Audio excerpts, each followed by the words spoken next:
Hi guys, magandang tanghali, magandang araw sa inyong lahat. Ngayon guys, ang nagtatanghalian ako.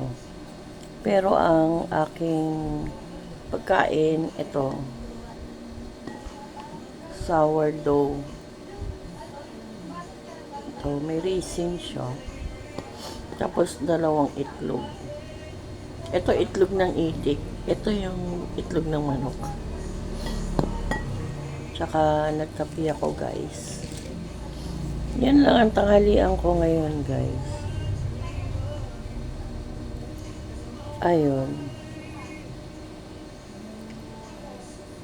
Kanina pagising ko itong kanang mata ko, hindi ko maidilat.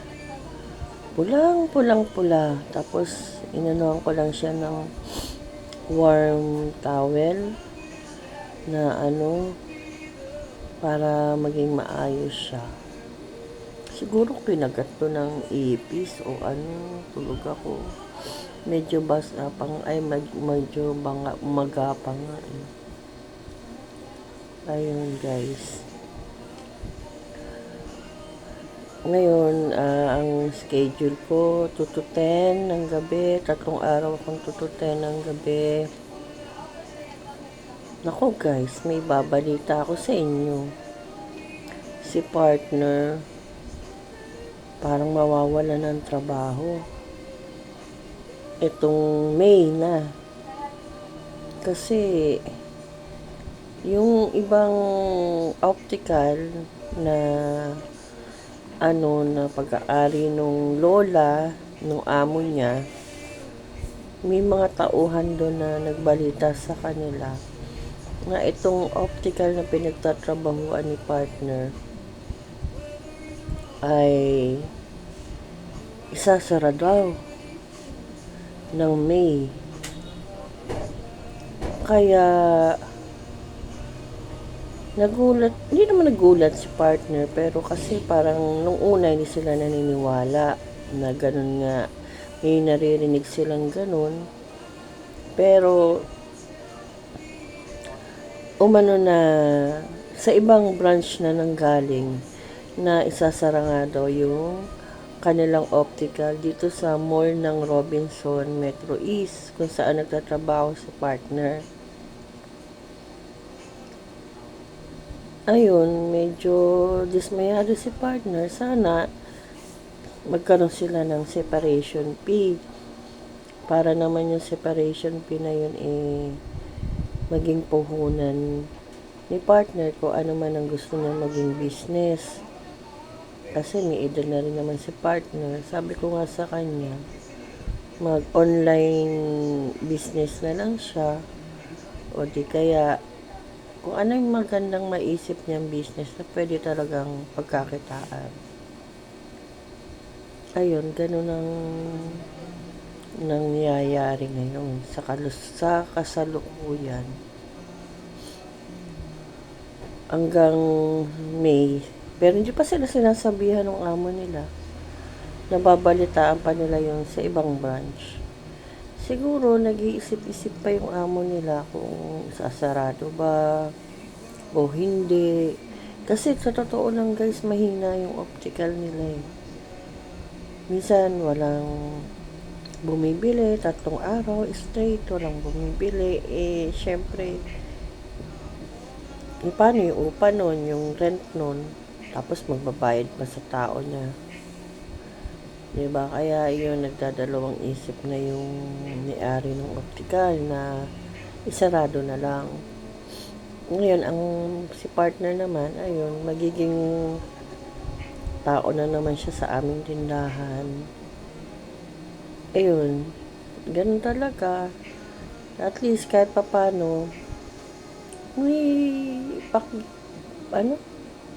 meron siyang paglilibang at the same time. Kumikita naman kahit papano, di ba? Ayun, dire-diretso pa rin ang buhay. Tapos ako pala guys, kahapon, totoo palang VIP yung treatment sa akin doon sa ospital. nung nagkasakit ako. Kasi sabi ng isang nurse namin, "Ma'am, alam mo bang VIP ka namin?" Sabi ko, hindi. Totoo, ma'am. VIP ang category mo. Sabi niya. Talaga? Sabi ko gano'n. Kaya nga hindi ako nagbabaser sa inyo kasi alam ko na busy kayo. Sabi niya, sana ma'am, inaano mo yun. Sinamantala mo yun, sabi niya. Lalo na doon sa mga ibang nurses na kala mo mga ano sa'yo. Utusan mo sana kasi VIP ka, hindi yan tatanggi. Tapos, sabi ko, natawa lang ako. Parang gano'n ang reaction ko sa kanya. Naisip ko lang, talaga palang VIP yung category ko nung na-hospital ako. Tapos ito pa guys, yung head nurse ko dati sa ibang floor, tsaka ibang kasama, kalat pala na hospital ako. Grabe talaga yung hospital namin. Maraming chismosa, no? Isang ano lang, matichismis ka na kagad. Yun ang aking mga update sa inyo ngayon, guys. Kung ano yung nangyayari sa akin ngayon. Tapos, ayan, nagda-diet ako ngayon, itlog, tapos ito, sourdough, may raisin nga lang, konting sahog yung tinapay. Matigas siya. Tapos, nagkape na lang ako ngayong tanghalian. Kasi mamaya-maya papasok na ako. Tapos, ayun. Pero continuous rin pala guys yung mga gamot ko. Continuous pa rin. Sabi nga nila, nung pharma sa amin, bakit daw ako pumasok na? Wala pa raw ako 1 linggong nagpapahinga. Bakit daw ako pumasok na? Dapat nagpapahinga pa daw ako. Sabi ko, kailangan ko ng trabaho. Kailangan na natin magtrabaho eh. Mahirap. Sabi ko, pag walang ginikita, tapos pagdating ng sahod eh, wala tayong kikitain. Hirap yun. Kaya yun guys. Think positive lang tayo lagi. Alam mo, marami tayong pagsubok sa buhay. Kailangan kayanin lang. Tapos pray lang tayo ng pray. Maririnig din tayo ni Lord yan. At lagi naman siya nakikinig sa atin. Ganun lang, guys. Ang takbo ng buhay. Pero at least updated na kayo sa akin kung ano nangyari. Tapos, ayun. Ano pa ba guys ang maikakwento ko sa inyo? Kumusta naman kayo? Sana okay naman kayo, no? Sobrang init ngayon. Yung mga mahilig, may mga high blood, huwag kayo magpainit. Baka kayo atakin sa high blood. Sobrang init talaga, grabe guys. Buti na lang tong kapitbahay namin naging service ko. Sana, mga 1:30 pa niya ako susunduin eh. Kaya ito, nagtatanghalian muna tayo. Tapos maya magbibihis na ako. Tapos lalarga na tayo. Siyempre, papasok ko. Panibago na naman. Iisip ko kasi guys. Papasok ko, natapos yung duty ko. Another sahod na naman. Ganun. Lalo na ngayon, mawawala ng trabaho si partner. So, nakatenga siya dito sa bahay, pero at least may tindahan kami, siya magpapatakbo ng tindahan. Ganun, dagdagan niya kung anong business maisip niya. Ngayon, ganun pa rin kami ang buhay namin, pero at least nakakaraos. Ganun. Nakakaraos kami sa awa ng Diyos. Ayun. Ito namang mga anak ko, okay naman silang lahat. Medyo mataba pala talaga ako. Naulaw na to. Dati hindi, matigas to eh. Gusto ko mawala yung mga taba-taba ko tsaka dito. Mataba sa pisngi, taba dito. Ganyan. Kailangan talaga more diet.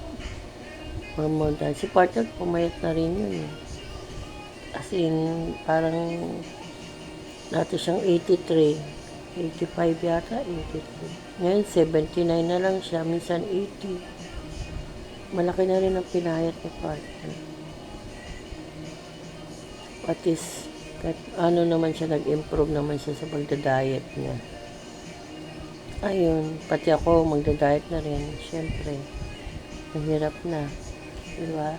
Tingnan nyo naman, oh. Sana mawala na yung mga fats na yun. Tsaka yung mga tumbok-tumbok ng pisngi na yun. Tambok pala. Tambok ng pisngi. So, guys, yun lang update sa akin at yung ating mga maiksing pagkukwentuhan, guys. So, see you next vlog na lang, guys, ha. Kayo magkwento rin naman sa akin kung anong gusto nyo ikwento. Anong gusto nyo tanong nyo na lang. O paano, guys, see you next vlog na lang. Napapasok pa tayo, ya. Tapusin ko lang tong lunch ko. Maraming salamat. See you next vlog, guys. Please like, share, and subscribe po. Maraming salamat po. Bye!